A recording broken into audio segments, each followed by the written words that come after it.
Once upon a civilization, a small maritime collective of free farmers and elected judges went head-to-head with the entire feudal system of medieval Europe.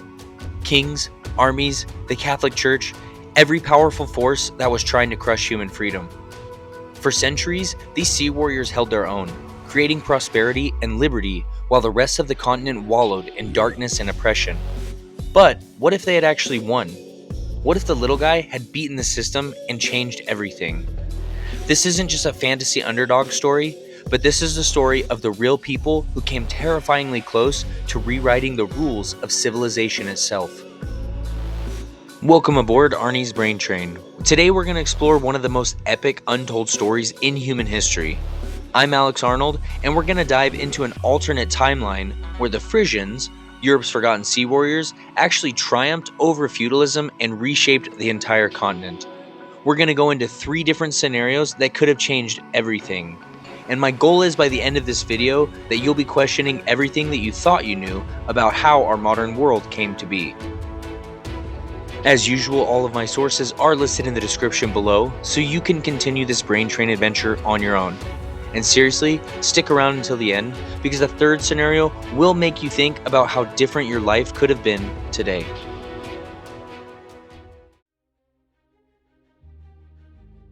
Before we dive into an alternate dimension, let's first get on our time machine and understand who these Frisians actually were. Trust me, their story is way cooler than your history textbook made it sound. And here's something that'll make you think. These people were living like modern democracies, while the rest of Europe was stuck in the Dark Ages. The Frisians were essentially the maritime masters of medieval Northern Europe. And when I say masters, I mean they made the Vikings look like weekend sailors. Just think about if the Vikings had democratic government, spoke a language that sounded like Old English, controlled the most important trade routes in Europe, and had figured out a way to make everyone rich through trade instead of just raiding and pillaging. That's who we're dealing with here. From roughly 600 to 1200 CE, they dominated a massive stretch of coastline called Magna Frisia, and we're talking about serious territory here, stretching from what's now Denmark all the way down to Belgium. That's like controlling the entire east coast of the United States, but with way more economic power because they controlled all of the maritime trade. Here's what made them so revolutionary for their time. While the rest of Europe was stuck in feudalism, with kings and lords bossing everyone around, making peasants work for free, and basically treating people like property, the Frisians had something called Frisian freedom. This wasn't just a cute name, and it wasn't mob rule or simple democracy either. It was a sophisticated quasi-republican system that combined the best elements of communal governance with practical legal structure. If you're still scratching your head after all of that, just think about it this way. Rural communes where free farmers govern themselves through public assemblies. Elected judges who applied a codified legal system instead of arbitrary royal decrees. And a fierce resistance to feudalism that emphasized both individual liberty and communal responsibility. This was republicanization in action. Not just people voting on everything, but structured governance that balanced freedom with order. They were like the Switzerland of the Middle Ages, but with way more ships, way more international influence, and a monopoly on the salt trade. Let's talk about the salt for a second, because this is crucial to understand. Controlling salt in medieval Europe was like controlling oil today.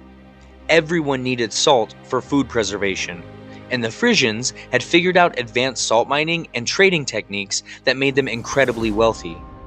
They were people that were so economically sophisticated that they had standardized currency, international banking, and trade agreements centuries before other Europeans figured out basic accounting.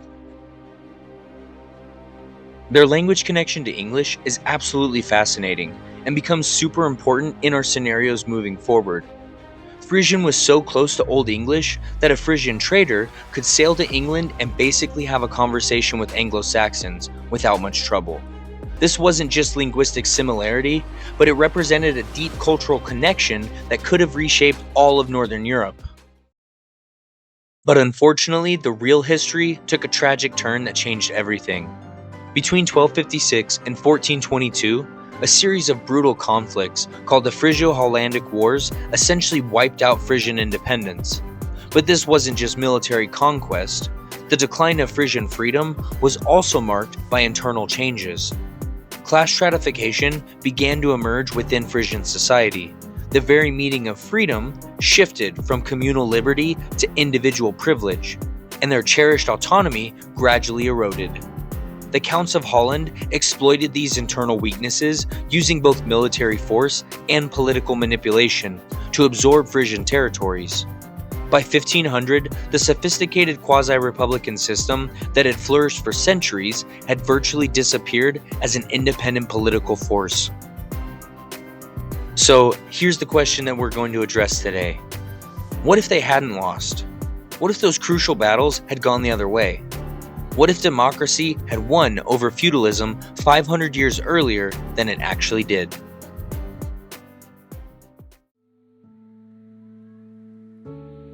Our first alternate timeline asks the big question. What if the Frisians had won the Battle of Worms in 1345? And let me tell you, this single battle could have changed everything about how our modern world developed. In our reality, this battle was a devastating defeat that broke the back of Frisian resistance and basically handed Northern Europe to feudal powers. But imagine if Frisian naval tactics, their democratic alliance system, and their superior maritime technology had triumphed instead. The ripple effects would have been absolutely incredible. With their victory secured, the Frisians would have likely expanded their maritime empire across the entire North Sea. And we're not talking about just controlling some trade routes, we're talking about complete naval dominance. Their advanced shipbuilding techniques were genuinely revolutionary. They basically invented the flat-bottom ships that were perfect for shallow coastal waters, giving them access to rivers and harbors that traditional deep-draft medieval ships couldn't reach. What this meant for them was that they could establish trading posts and settlements in places that other Europeans couldn't even access.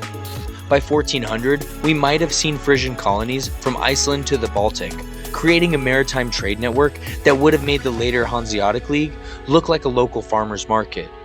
And remember, the Frisians were already master traders who controlled the salt trade, which again was like controlling oil in the medieval world. Unlike other medieval powers who expanded through conquest and oppression, the Frisians expanded through trade partnerships and democratic alliances. This means that instead of creating colonial territories filled with resentful subjects, they would have created willing trade partners who actually benefited from Frisian expansion. Here's where things really start to change. Frisian freedom wasn't just a local political quirk. It was a genuinely revolutionary system that worked incredibly well. If the Frisians had remained successful and expanded their influence, they could have sparked democratic movements across Northern Europe literally centuries before the Enlightenment. Picture this. Instead of peasant uprisings that got brutally crushed by feudal lords, you'd have successful examples of republican governance right next door. Rural communes and public assemblies would start popping up along the North Sea coast, all allied with and protected by the powerful Frisian maritime empire. The feudal system, which depended on keeping people ignorant and powerless, would have faced an existential crisis when people saw that codified laws, elected judges, and communal liberty actually worked better than royal tyranny.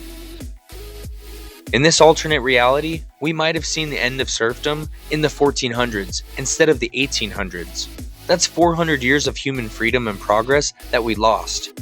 Imagine what could have been accomplished with 400 extra years of republican innovation, codified legal systems, and communal governance protecting individual rights. Remember that linguistic connection I mentioned earlier? In this timeline, with Frisian political and economic dominance, we might have seen a completely different evolution of Germanic languages.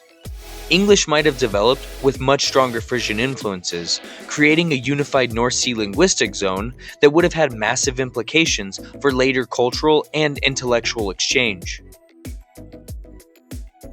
Instead of Latin being the language of scholarship, imagine if scientific revolution texts were written in a Frisian-influenced lingua franca that common people could actually understand. This could have democratized knowledge centuries earlier and accelerated human progress in ways that we can barely imagine. Think about it. If farmers and merchants could read scientific texts instead of just priests and nobles, how much faster would technological innovation have happened?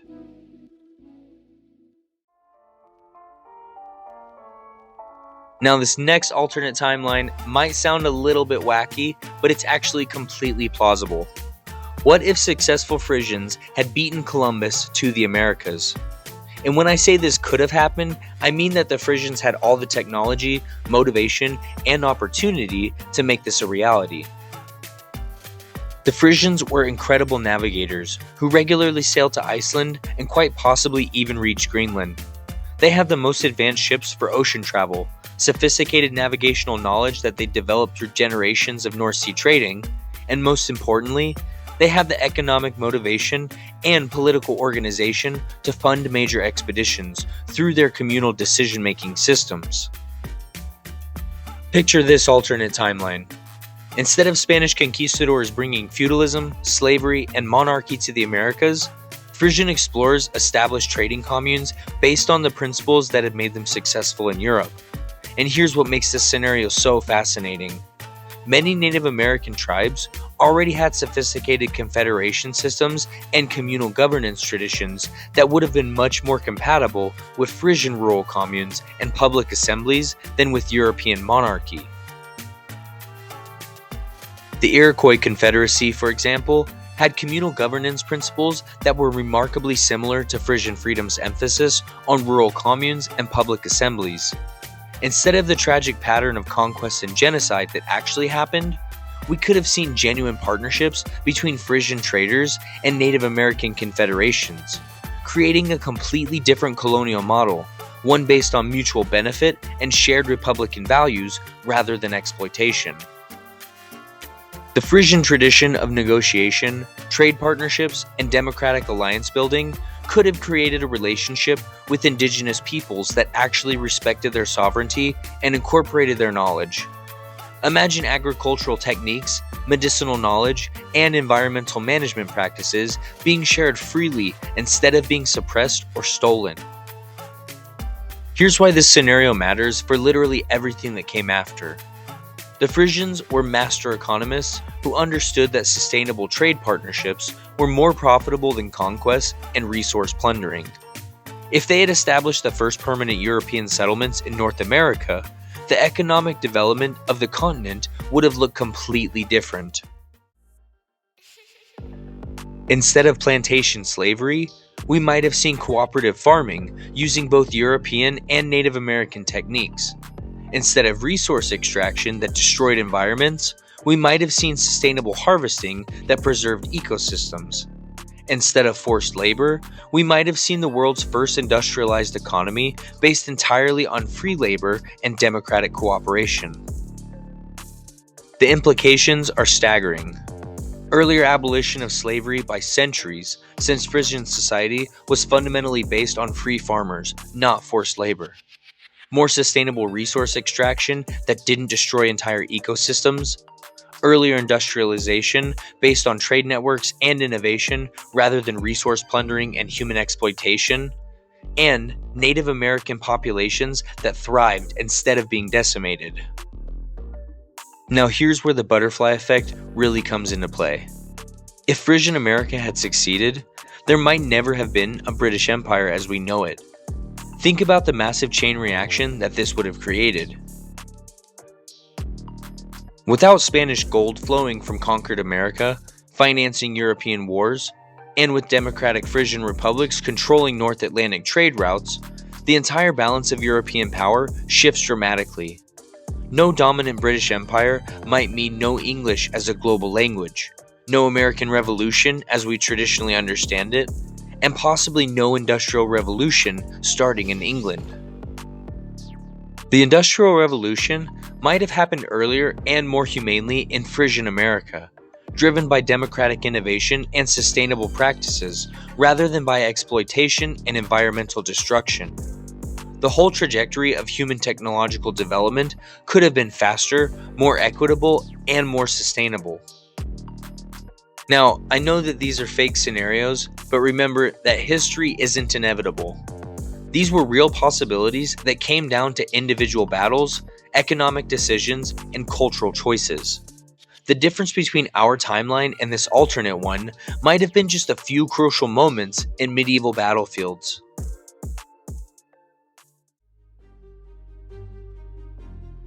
Our final scenario might be the most profound and life-changing. What if successful Frisians had led the Protestant Reformation?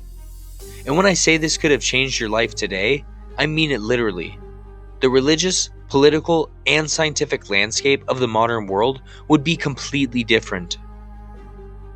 This scenario actually makes perfect historical sense when you think about it. The Frisians already had democratic traditions that put them at odds with centralized authority. They had religious independence because they were geographically isolated from papal control. And they had a healthy skepticism of hierarchical power structures because their whole society was built on democratic participation.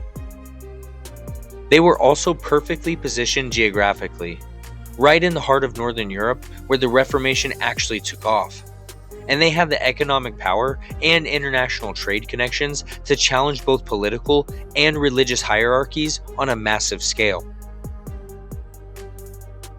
Just imagine if instead of Martin Luther nailing his 95 Theses to a church door as an individual protest, a Frisian religious council had declared religious independence based on democratic principles that had been working successfully for centuries. Their version of the Reformation wouldn't have been one monk challenging the Pope. It would have been an entire democratic society offering a completely different model of religious organization. Their Reformation might have emphasized principles that were revolutionary for the time.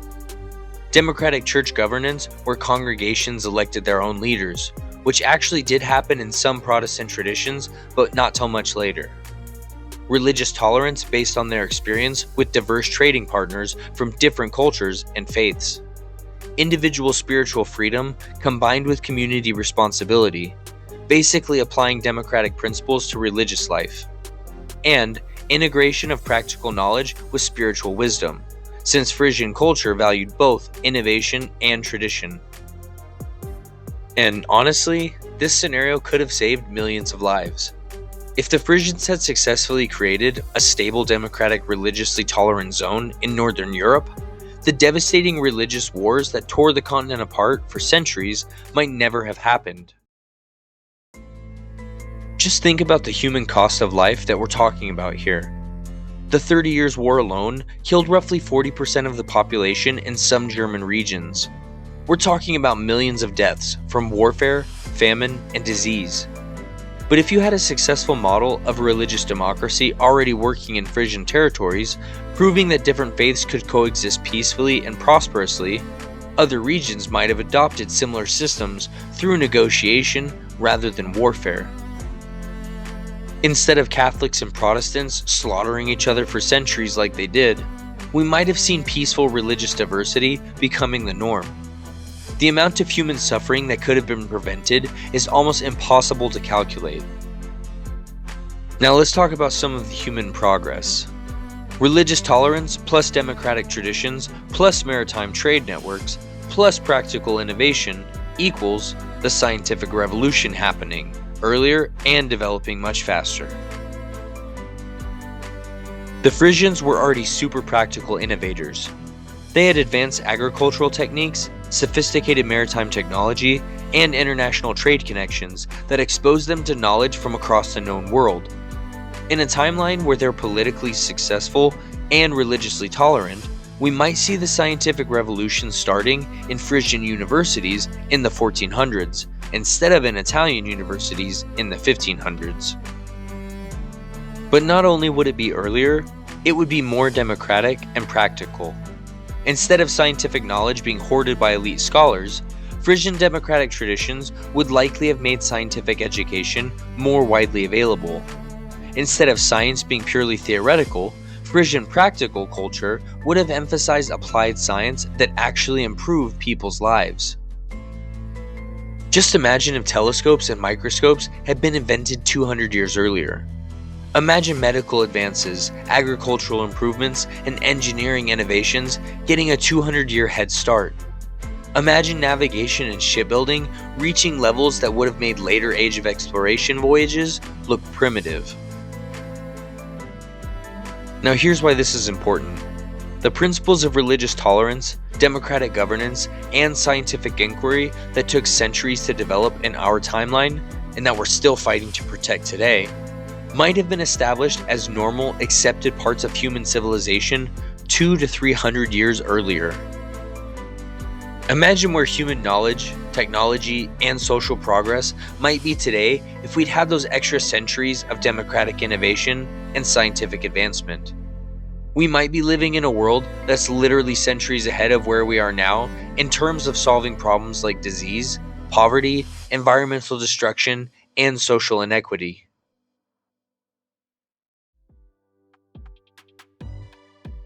Now let's all take a step back and see the bigger picture here, because this isn't just historical speculation, it's a masterclass in how small changes in human values and decisions can completely reshape the trajectory of civilization. And more importantly, it's a guide to understanding which principles actually work to create human progress and prosperity. Notice what connects all three scenarios: democratic governance, maritime trade, religious tolerance, and practical innovation. These weren't random Frisian characteristics that I picked because they sound nice. They were interconnected elements of their culture that created a feedback loop of success and progress. Democratic governance made them more innovative because everyone could contribute ideas. Maritime trade made them more tolerant because they had to work with diverse partners. Religious tolerance made them more democratic because they couldn't use religious authority to suppress dissent. Practical innovation made all of this economically successful, which reinforced the whole system. This is what we call a virtuous cycle, where good principles reinforce each other to create even better outcomes. And it's exactly the opposite of the vicious cycles that trapped most of medieval Europe in poverty, ignorance, and warfare. So what does this show us about human nature and progress? First, and this is crucial, history isn't inevitable. The feudal monarchy system that dominated Europe for centuries, with its emphasis on hierarchy, conquest, and suppression of individual freedom, wasn't the only option available to human societies. Democratic alternatives existed, they worked, and they nearly succeeded. Second, cultural values have enormous practical consequences. The Frisian emphasis on freedom, trade, negotiation, and innovation wasn't just nice philosophy. It created real prosperity, prevented wars, and accelerated human progress. Values aren't just abstract ideas, they're practical tools for building better societies. The linguistic and cultural connections can have a massive historical consequences that last for centuries. The Frisian English language connection could have created entirely different patterns of cultural exchange, scientific development, and international cooperation that would have changed how knowledge spreads across the world. Here's the most important takeaway, and this is why studying history matters for your daily life. The principles that made Frisian society successful, democratic participation, economic cooperation, religious tolerance, practical innovation, and respect for individual freedom, are exactly the same principles that drive progress in our modern world. Every time you see a society that's prosperous, peaceful, and innovative, you'll find these same principles at work. Every time you see a society that's poor, violent, and stagnant, you'll find the opposite principles: authoritarian control, economic exploitation, religious intolerance, resistance to innovation, and suppression of individual freedom. We study these what-if scenarios to do more than just indulge in fantasy. We're trying to learn to recognize which human values and systems actually work to create the kind of world that we want to live in. And that's knowledge that you can use every single day, whether you're voting, choosing where to work, deciding how to treat other people, or just trying to understand why some communities thrive while others struggle.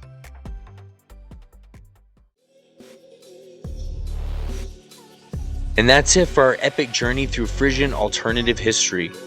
We've explored how medieval sea warriors with democratic values could have changed everything from American colonization to the scientific revolution, all because they figured out that freedom, cooperation, and innovation work better than conquest, oppression, and ignorance. If this adventure through time got your brain thinking about the possibilities of human society, smash that like button and subscribe to ARNIE'S Brain Trade for more mind-blowing historical mysteries that will change how you see the world. Drop a comment telling me which scenario you think would have been best for humanity, and more importantly, which principles from Frisian society should we be applying to our modern challenges? I read every single comment, and some of your ideas have inspired future episodes. Just remember that all of the sources for today's video are listed in the description below, so you can continue exploring these fascinating possibilities and do your own historical detective work. And hey, if you've got other historical what-ifs that you'd like me to investigate, let me know. Your curiosity helps fuel this brain train. Until next time, keep that curiosity burning bright, and remember, the world isn't always this simple, but it's always this interesting. All aboard, see you guys there.